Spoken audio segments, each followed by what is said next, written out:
Hello, gorgeous Leo Pride. We are here in November 2019, and what a powerful month it is. It's a month where we are taking our time. Everybody. Taking our time to listen, to move with intention, to move with ease, to move with that level of grace that comes from knowing that right now is enough, right?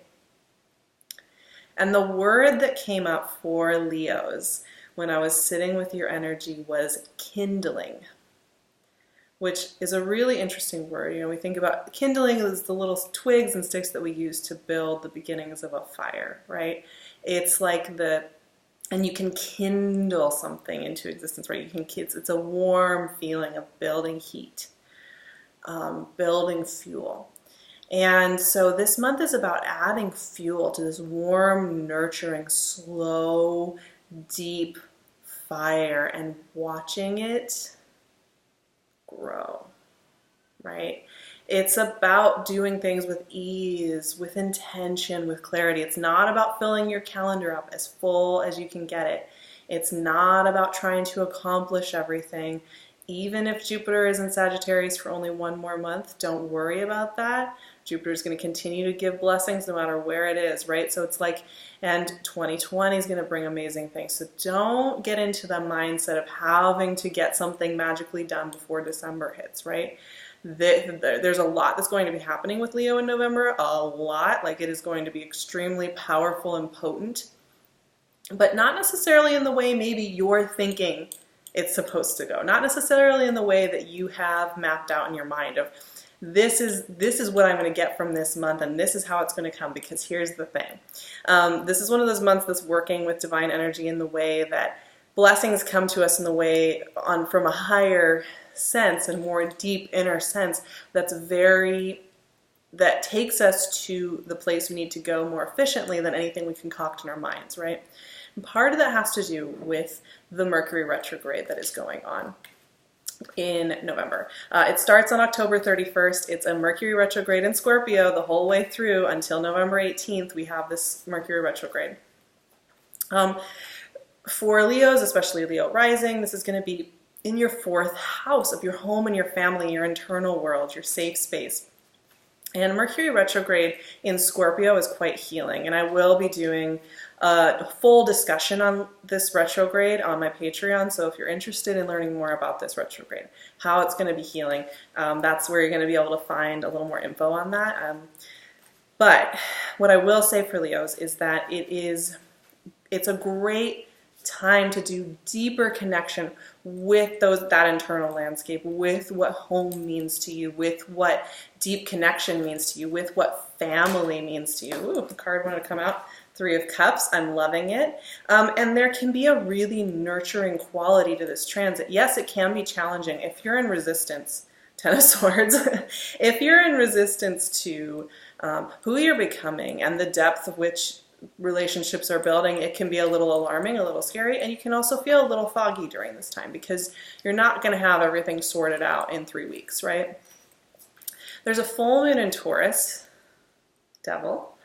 Yeah, we got some relating energy going on here, which is a fellow fixed sign, right? That has a lot to do with your career, your destiny in the world, on the 12th. And so during this Mercury retrograde, you're also kind of re-envisioning who you are on the external. So you're re-envisioning your internal world, your external world, and the reason you're doing that is there's new information coming in, right? Oh, a whole chunk of cards wanted to come out. 3 of Pentacles, 8 of Wands, 6 of Wands, 3 of Wands, and 4 of Wands. Okay. I think we can all agree that the top cards there are pretty amazing and very phenomenal and really fiery, really leonine, right? But there's a lot of information coming in, but it's not always about pushing, right? It's okay to be a little foggy. Now, of course, Scorpio season takes us really deep, takes the Leo clan really deep. And then as we move into Sag season, the sun moves into Sagittarius on the 22nd. And then Venus and Jupiter are conjunct in Sagittarius on the 24th. And there's a new moon in Sagittarius on the 26th.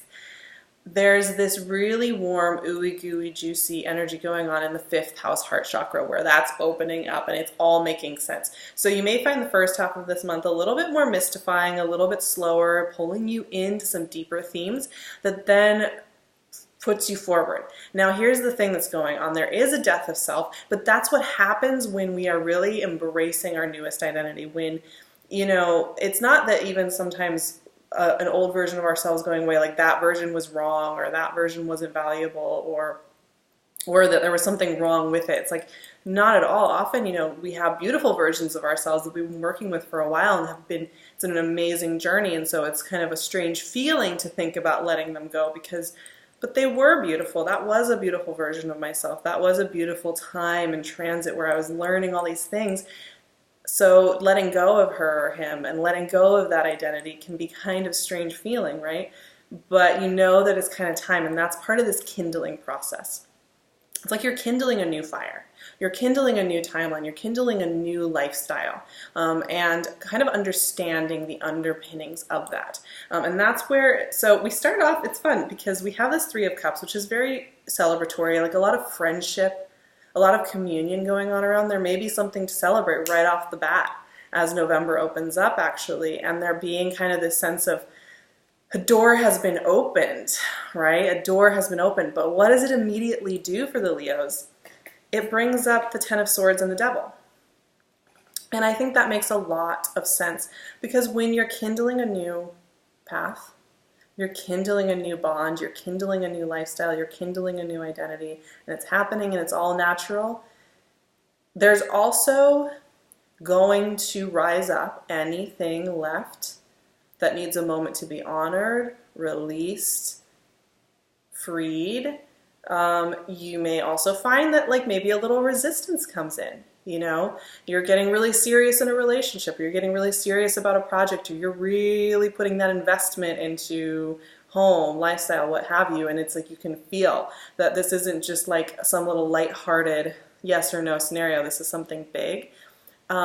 We do have a voice of resistance that can come up and be afraid that we won't be able to come back, that we will be trapped, that we'll be stuck in the underground, that we will be in obsessive loops, or that we'll repeat patterns, almost like living the same life over and over again, right? And there can be a lot of nerves about that process. And I think that's what I'm noticing here, is there's this sense of things getting very real and very, like I said, this is taking us deep, nurturing places, kindling that fire, really purposefully creating. And like I said, it doesn't have to be super hyper speed. It's not about the to-do list on the external. This is very internal. This is very much about your closest, cherished projects, people, places. But there is a sense that it's a little scary. It's a little nerve-wracking. It's a little like, ooh, okay, this is actually happening. I know I've been daydreaming about this and talking about this, but now that it's here, I'm a little scared that it's going to lead to those old patterns, right? But here's the thing. When we look at the rest of this reading, the context of these cards tells me a lot about that closeout, and these fears, and how the only way we can really transcend past a pattern is to trust into our next iteration, right? Trust into our next form, and trust into it long enough to show ourselves, oh, it's not the same pattern at all. This is something completely new, and I am capable of it. It's not always just about fear of old patterns. It's also believing our capability of pulling ourselves, or not pulling ourselves, showing up to that role, showing up to that identity, showing up to that wild soul voice that wants to come out and say, hey, this is who I am now, right?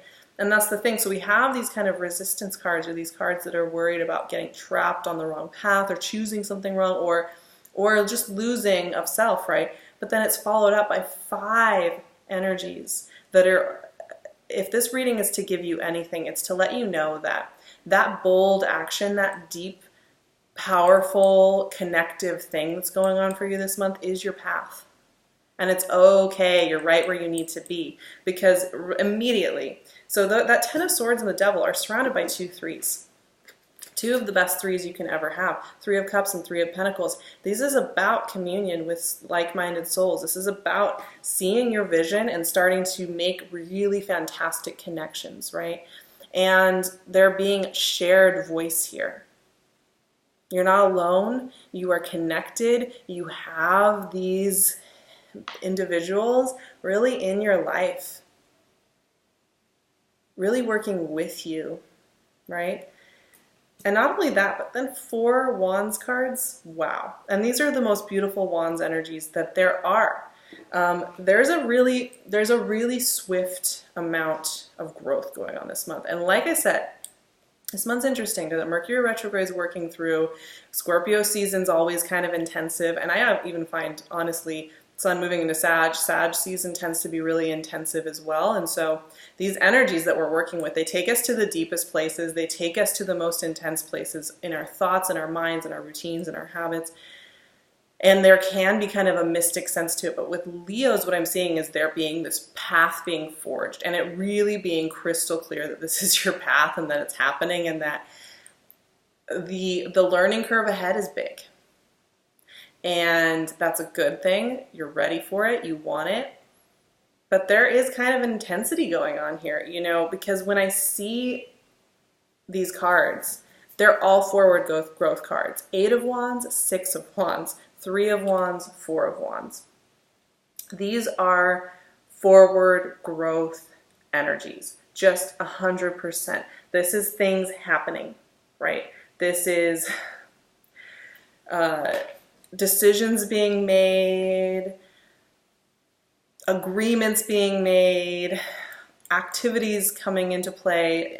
8 of Wands, like if you just want to look at like a card of just movement, 8 of Wands is almost so abstract because it's speed, right? It's precision. It's like you throw that arrow and it hits right where you want it to hit, right? There's no like speed bumps. There's no blockages. There's no waiting around. It's action time, which is really interesting because, you know, the warning about Mercury retrograde is always don't sign contracts, don't make plans, try to avoid this thing, try and avoid that.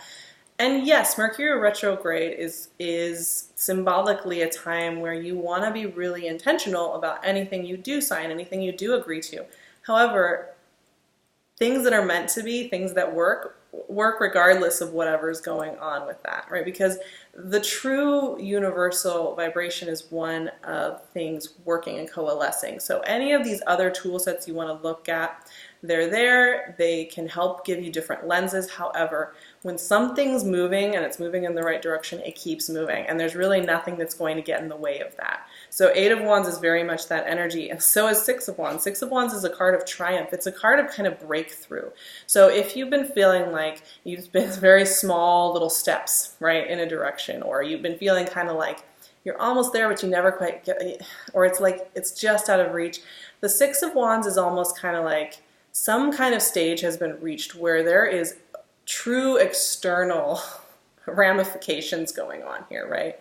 And that's where it's like you're getting your wish. 6 of Wands and 3 of Wands are very much you're getting the thing you've been probably talking about and thinking about. It's coming to you. It's all happening. And with that comes new questions, new responsibilities, a lot more new unknowns, right? And that's the thing that I think is interesting about growth, especially when you've been kind of used to the internal and the quiet and the waiting, because you start to get really good at that part of it, at being able to kind of wait and just be chill with yourself and be in your comfort zone of thinking and being almost in hermit mode, because Leos really do need their recharge time. We all know it. Leos really need their recharge time, and so that can get comfortable. So suddenly when you're getting those opportunities you want, you're getting those relationships you want, those new landscapes you want, the new things you're having to do, the new questions you're having to ask can almost feel overwhelming. So just kind of keep in mind with all this forward moving, getting your wish energy, with all these new landscapes opening up, I mean, truly, a lot of you are going to be realizing that 2020 you are going to be living in a new place, working on a new level of your relationship, working on a new level of your career or your job, realizing that, you know, what was true in 2018, 2019 and what you were working with there is kind of going away, and there's this whole new wave that you're riding. And coming to a realization with that, coming to terms with that even, I think. And, you know, that's where that Ten of Swords, devil energy, I think is really potent because, you know, kind of as you're coming to terms with the bigness and the boldness of what's next, there is kind of a heaviness and a fear that can come with it. And that makes sense because growth is a journey of faith and trust just as much as sitting and waiting and healing and nurturing in your internal space is a journey of trust. Putting yourself forward and out there is equally, if not more so, a journey of trust. This is one of positivity. It's one of huge, huge, exciting, bold new moves in life. But that requires courage, right? And the Four of Wands here. We haven't even addressed this, but this is a commitment energy. And a celebratory commitment energy, right? Four of Wands is a culminating. It's a symbolic meeting point of something being celebrated, something coming full circle and coalescing in a really perfect harmony. This is energy that is all about solidifying something. Yes, this card has to do with weddings. And you can think about that in many different ways. You know, a wedding materials, you know, in alchemy, it was about wedding different materials to create a new one, right? And so, yes, some of you literally it'll have to do with relationship and with harmonizing and incorporating and committing at new levels. Some of you it's going to have to do with, like new career materials, new lifestyle materials that you are marrying, but there's a commitment and a merging and a wedding of those energies. And so, high speed growth, especially once that sun hits into Sagittarius and we have all that energy moving forward for you. At the end of the month, Neptune is also going direct after quite a long little retrograde over the last half of the year. That's normal for Neptune though. So I have some affirmations for you. Because this is such a month of kindling and new beginnings for Leos, and it's really not surface. I want to reiterate that. New beginnings sometimes can be really cute, you know, woohoo, just got this new haircut, or, you know, just started this new little project.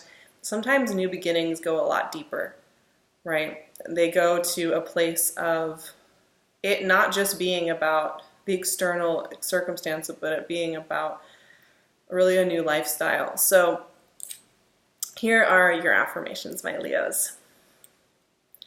I keep my heart open to the depth of connection and experience coming my way. I ease into this soft space and trust that all the next steps will be revealed. I take my time and I watch my soul bloom. And that is, so many emotions about this. And that is what I feel is happening with Leos, is a blooming to this new life, blooming into it, kindling into it. I'm getting full body shivers as I'm saying this. Wow.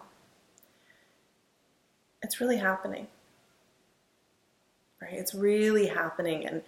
And with that comes some really bold new horizons. It's really adventurous. And that always means there's courage in choosing to kindle and bloom. There's courage in being seen and witnessed. There's courage in connecting. There's courage in the curiosity. A lot of courage. I'm really excited for Leos. And it's not about upsets. It's not about toppling the cart over this month. It's about easing in. It's about slowly opening up. You think about the dark, ooey gooey goodness of Scorpio. It is about bubbling up from in to the out, right? And then once we get to Sag season, it's about the playfulness of that depth coming out. And that creativity and that heart chakra space is so supportive of Leos. So there will be kind of a breath, I think, once Sag season begins as well. Admittedly, having that fellow fire sign energy light up the sky is always a good feeling for the Leo pride, but nurture, ease, take your time. It is going to be a beautiful and powerful and potent ride this month. Like I said, you can find me on Patreon, and I will be doing that Mercury retrograde and Scorpio video, so a great place to sit with me if you're trying to figure out the logic of that transit and how to work with it a little bit more. I'll also be doing my weekly astro write-ups and all the good stuff. So if you haven't joined me over there, please come join me if you're feeling it. And thank you to anybody who has already joined me. I love seeing you over there. It means so much to me. You can also find me on Instagram at SARAHTAROT. And if you want to be included in my notification list for the 2020 reading list, because I haven't opened up my calendar for 2020 quite yet. And if you'd like to book a session in that, I will be notifying people in December so that they know when my calendar's open, so that you can go and claim your spot so that we can sit together. So if you're interested in that, you can email me. I'll leave all my info in the description box so you know where to find me and how to connect with me. You can also, of course, find PinkLune and her gorgeous jewelry on her Etsy shop. I will leave her link and her information in the description box as always. I love you, Leo Pride. I am sending you so much love for this big adventure. Have a beautiful November, my blooming, beautiful lions. I will see you in December.